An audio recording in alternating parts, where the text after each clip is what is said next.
Hello everyone, in honor of Hobbs and Shaw, I decided to share with you my favorite Fast and Furious films. Now, many of you have recommended that I go over the films. I did not have time to go over them individually, but I wanted to share this ranking. Now, this will include Fast and Furious all the way to Furious 7, and I will briefly discuss Fate of the Furious. I actually haven't seen it all the way through. Anyway, this ranking is going to greatly differ from your ranking, so feel free to let me know your least favorite to most favorite films out of the Fast and Furious franchise down below. Here we go.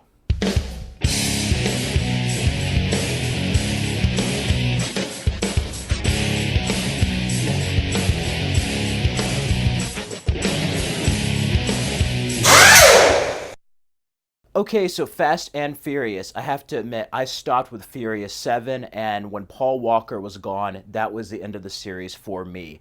Fate of the Furious did have an intriguing premise, but I did not finish the film, so if I had to go with the ranking, Fate of the Furious would be my least favorite at number 8. I love Charlize Theron as a villain. I love the whole betrayal of Dominic Toretto turning against his family. But the series, I must admit, has never been an Academy Award winning series, but it's gone bonkers. It's gone ludicrous. And Ludacris is in these films. Seriously, how do we go from a series that started with street racing to becoming almost like a more exaggerated version of the Triple X franchise with Vin Diesel? I mean, he even wears armor in this and is like a super spy. And then we have this whole backstory of another character we see and Dominic Toretto having a baby. And that just kind of bothered me after being with Letty. I know he was with another woman, but still, what? And then the biggest sin of this, besides the ridiculous action scenes, and like that submarine part, is Hobbs working with Shaw here. Shaw being a part of the group. I'm sorry, but Shaw, Jason Statham's great. I like some of the lines he has from what I've seen in this film, but it bothers me that the guy who killed Han is with them like he's part of the family. No, no, no, no. This film was just ridiculous. They've fully jumped the shark, and it lost all the heart of the original 7. I know Paul Walker wanted the series to go on, but this feels like a cash grab that's done in his name. It doesn't feel like the first films with Paul Walker. And for that, I haven't finished it all the way through, so it's my least favorite. I have not finished it from beginning to end. It was just a crazy movie that I just found cringeworthy. I saw it on HBO, had no desire to see it. Once Paul Walker is gone, that's it. Paul Walker, to me, was the Fast and Furious, and Furious 7 should have been the end of this series. Anyways, with the first 7 films, at number 7 is Fast and Furious Tokyo Drift. I actually like Tokyo Drift quite a bit. I didn't like it as much as the first two. It gets a lot more hate than it deserves. I actually think this is a little bit underrated, to be honest. It still focuses on the street racing element, but we have a new character played by Lucas Black. You know, it is kind of cheesy with Bawa to Bawa Kid Rock playing, but you know, it's kind of cool seeing him race against the kid from Home Improvement, the son from Home Improvement. So that's kind of cool at the beginning. You know, it's a different character. In many ways, it feels like the next Karate Kid to the Karate Kid trilogy with Fast and Furious here. But we also have him go to Tokyo, and he is at this private school basically, and he has to basically kind of reform from his bad deeds, but he ends up finding the racing circuit here. We have Bow Wow, the introduction of Han. Han was the best addition to Fast and Furious. I love that element. I also love that they focus on a different aspect of the street racing. You know, we've seen regular street racing in Los Angeles, Miami. Now we're in Tokyo and we get to see drifting, which is a real thing. So that's kind of cool. Add that with an intriguing story, betrayal, and a cameo from Vin Diesel. This isn't a bad film. It's a good film, but it's just not as good, or at least it's not my favorite compared to the other ones. I think it is underrated and needs more love. If you haven't checked it out or have checked out, revisit Tokyo Drift. After that, at number 6 is Too Fast, Too Furious. At first, I was like, the Fast and Furious is getting a sequel. I remember seeing the previews to this, but you know what? There's a certain energy here. You know, you have John Stapleton direct the film. He's a great director. Rest in peace, man. He just recently passed away. Paul Walker's great in this, and then we have the addition of Tyrese Gibson. You know, you have Ludacris with the afro there. This feels very much like Need for Speed Underground. I love the Miami racing culture, but we also add another undercover element, you know. The villain in this is good. You have Eva Mendes. And, you know, Brian, he's not a cop anymore, so he's kind of on the outside of the law in this one. And certain people from his past enlist in his help, so it's almost like a redemption arc, and there's something on the line for him. And there's some really great sequences here with the cars coming out of the truck, the street racing. It is a bit kind of crazy and computerized, but there's a certain energy about this film that's just fun. You know that? Like it had a certain kind of levity in this, along with the buddy film type of genre with Tyrese Gibson and Paul Walker. Love their chemistry. I love the part where he jumps the freaking ramp and lands on the boat. You know, the part Starsky and Hutch made fun of. Like, there's some cool elements in this movie that make it stand alone on its own. While it may not be the Fast and Furious, it does improve upon it in many ways and goes into different areas than the original film. And I like it for that, you know.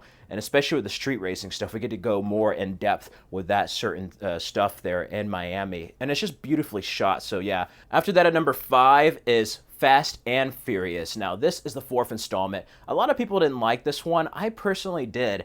For one, it actually felt like a true follow-up to the Fast and Furious. Brian, he's with the feds again. He's a cop. And we get to be introduced to Letty again, Dominic Toretto, his sister. Well, Letty briefly. She ends up getting killed, or so we think at this point. I also like John Ortiz as the villain. He's pretending to be like a henchman when he's actually the main bad guy the whole time. That stuff is cool. Brian and Dominic reuniting, the whole history with a sister is great. Gal Gadot in this film, oh man, yeah. You know, eyes that can see through the bullshit. 20% angel, 80% devil. I love her in this movie. This and Fast 5 are the reasons why I thought she would have been a great Wonder Woman, and she is a great Wonder Woman. She's a Wonder Woman, period. Anyway, I like the racing stuff, and I like all the stuff with the border. I love that tunnel chase at the end. That was very crazy. The foot chase at the beginning when Brian was going after one of the guys. I like the whole racing rhetoric between Dominic and Brian about him beating him and cheating and stuff from the last time. There's a lot of stuff that carries over from the original Fast and Furious in this. Overall, the tagline for this film was new model, original parts, and that's what this film feels like. It feels like a step back into what made the original Fast and Furious special. They do some different things, but I like how it's an actual follow-up. You know, Too Fast, Too Furious just focus on Brian, and that's great, but we actually get to see what happens to everybody else from the first film.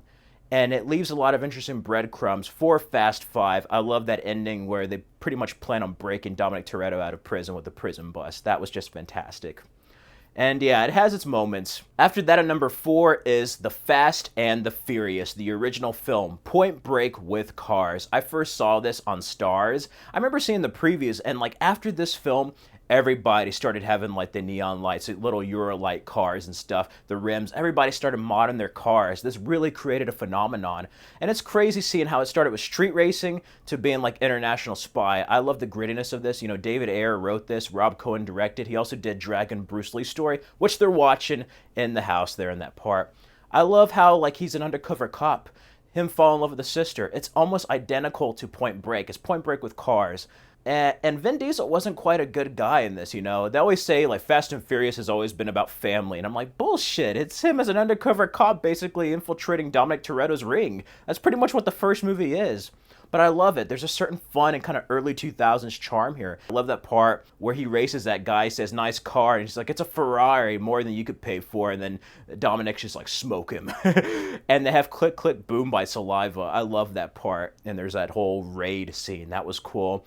And the ending, that revelation of Brian being a cop, breaking Dominic's trust, that whole confrontation at the end was action-packed. All the way to that race, I remember that moment with the train, such an intense scene, and Brian letting him go. Man, this movie is special. It does take beats from other films, but there's something that made the first Fast and Furious special and different than any other movie. You know, the Fast and Furious franchise has always been silly, but it could have easily been a stealth or a torque. No.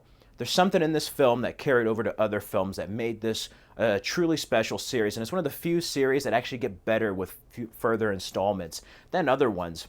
But I still have a special place in my heart for the Fast and Furious. This is the film that started it all. And yeah, it's just a cool film. I love the Fast and Furious. It's Fast and Furious. After that, at number 3 is Furious 7. Now, unfortunately, Paul Walker passed away tragically, and they couldn't finish the film, so they got his brothers and some previous material, and with the use of movie magic, they pretty much finished the film. James Wan surprisingly made a complete film, so there's some flaws with this film that do go over the top, but I really can't hold him to that because I know how hard it is to make a film, and to do it without your lead actor is kind of crazy. But this really should have been the end. I thought Fast and Furious 6 should have been the conclusion, but I love that after credit scene with Jason Statham, you find out that Shaw is the one that killed Han, and he's targeting them. Oh my god, he's Luke Evans' brother. I love this movie, how they're in retirement, they have a new life, but their past comes back to haunt them. That opening in the hospital, and on all these versions, I recommend watching the extended cut, the director's cut. There's only like a minute or two difference, but on the hospital, they like fast forward it in kind of like a jump cut way, and the theatrical version, where in the director's cut, it's just Jason Statham slowly, like they take the whole freaking time of him walking out of the hospital, and you see the damage he's done. Like that's the way you introduce a damn villain. Kurt Russell in this, you have the whole God's Eye element. It kind of turns into Triple X and Mission Impossible. That fight with Ronda Rousey, Michelle Rodriguez, and yeah, that is pretty freaking ludicrous with the car going from 0 to 100, not once, but through 2 damn buildings, twice. But then again, ludicrous is in this series. I love the final fight in Los Angeles. I love the beginning fight with Hobbs and Shaw. That was an awesome moment with the use of camera and everything. The use of the instrumental version of Tempest from Deftones. Oh my god, Payback on the song, blast off, and then we have See You Again. That is a sad moment, but yeah, I wasn't sure how they were going to conclude it, because Paul Walker passed away, and there's moments where you feel like somebody's going to die, you know? This is their last time. They're never going to see each other again. So there is stakes in this film, but I just loved it. Even to that crazy ending of like Vin Diesel stomping the parking garage, but I just love that fight. He's like, you thought there's going to be a street fight? You're goddamn right it is. And they fight in that epic music, like it's just out there. The Rock shooting with a minigun. I just love this movie. Like, yeah, it's out there. It's crazy. It's batshit crazy. It's fun. It's zany. It's out there. It knows what it is. It's not trying to take itself too seriously, but it does have serious moments. And that ending really brings it home, where it's like it's never goodbye. And that was just so sad. But the part that made me cry wasn't when Dominic Toretto left. It's when he's by himself and you see a car pull up and he's just like, hey, you thought I was going to let you leave without saying goodbye? And that part just choked me up. And then they have a great tribute to Paul Walker's character for the whole series. That was a perfect ending. Going separate journeys, right, left, out into the sunset. To me, I know they make other installments, but to me, this should be and is the end for me for Fast and Furious. I love the end of Furious 7, and it's a complete series there. Without Paul Walker, I just don't care. I know the Fast and Furious is more than just him, but he was what made the first two special. You know, Vin Diesel wasn't in Too Fast, Too Furious. He was just in a cameo in Tokyo Drift, so for me, Paul Walker was and is Fast and Furious. So, yeah.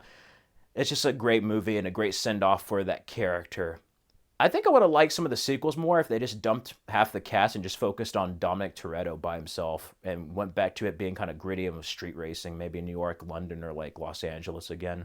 We'll see how it'll be with Justin Lin returning, but James Wan did not do bad for an action film. Going out of the horror genre to action, this delivered and had its moments. After that, at number 2 is Fast 5. Fast 5 is an awesome film. This is where everybody started to love it, but also this is where The Rock, Dwayne Johnson, comes in as Hobbs.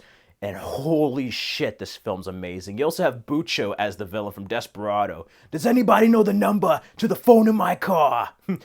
Anyway, you have that great scene with the bikini with Gal Gadot and Han.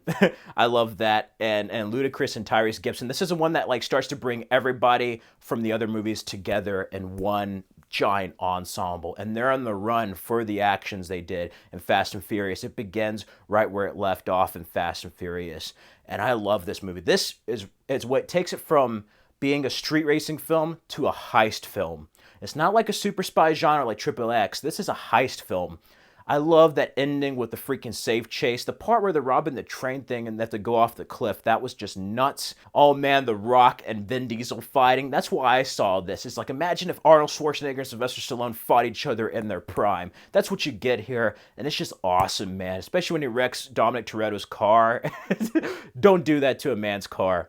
But this movie is just a blast from beginning to end, and this is what really started to elevate the Fast and Furious franchise. It wasn't just something that was silly and was street racing. Like, no, this is actually a pretty damn good action series. And this is one of the few series that gets better with each installment, and The Rock brought a lot of energy, and Justin Lin really took what he learned in Tokyo Drift and Fast and Furious and just elevated everything in this installment. This is just an awesome movie, one of the best films of the decade, man. I love Fast Five. After that, my favorite, this is my personal favorite, may not be the best, but my personal favorite at number one is Fast and Furious 6. I love Fast and Furious 6. At the beginning, where you actually get to see Brian and Dominic Toretto race, and then we have We Own It. That's an awesome opening, recapping their journey. But what was crazy, I remember seeing the Super Bowl trailer with Breathe, the Glitch Mob remix from Prodigy. God damn. Letty being alive and not remembering Dominic Toretto. Luke Evans is great as a villain. Hobbs enlisting their help. They're going to clear their record if they go after this man. The little like mini go-kart car chase thing, like whatever vehicles they had, that was nuts. And what Justin Lin does great in his films for Fast and Furious is that he uses practical effects. You actually see real cars with stunt drivers and stuff there. And that makes a difference compared to like somebody in a green screen and a projector, you know? But I love Fast and Furious 6. It's an awesome movie. The Rock and Vin Diesel, the whole fight there. You have Gina Carano there. The whole subway part where Han and Tyrese Gibson's character just getting their asses kicked by that guy is great. The part where it's just like, hey guys, they have a tank. That part was crazy. And then, yeah, Dominic Toretto catching Letty. I was like, wait, this mission just got a hell of a lot more impossible. I mean, it's like that part in Mission Impossible 2. Anyway, it does have its crazy moments, but this is just a blast all the way to that cargo plane scene at the end. It's sad what happened to Gal Gadot. You find out who killed Han at the end, but I love it where they use the spirit guns, and then you have that part where they're fighting the guys in the cargo, and I love it when, like, The Rock lifts Vin Diesel, or Vin Diesel lifts, and they're up there and it, like, sucker punches that guy. That was just badass. Man, this movie had a lot of great moments.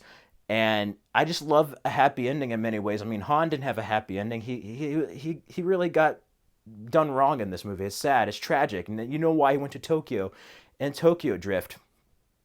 But I love the ending of them clearing their records and praying at Dominic Toretto's house. It's like full circle. And to me, this is another place where Fast and Furious should have ended. Like, this was perfect. Anyway, that does it for my Fast and Furious rankings. I know it may differ from your list, so feel free again. Let me know your favorite Fast and Furious films down in the comments below. I love to read them. Follow me at Fred Film Fanatic on Stardust and check out these videos and subscribe to my channel. Till next time, ride or die, everyone.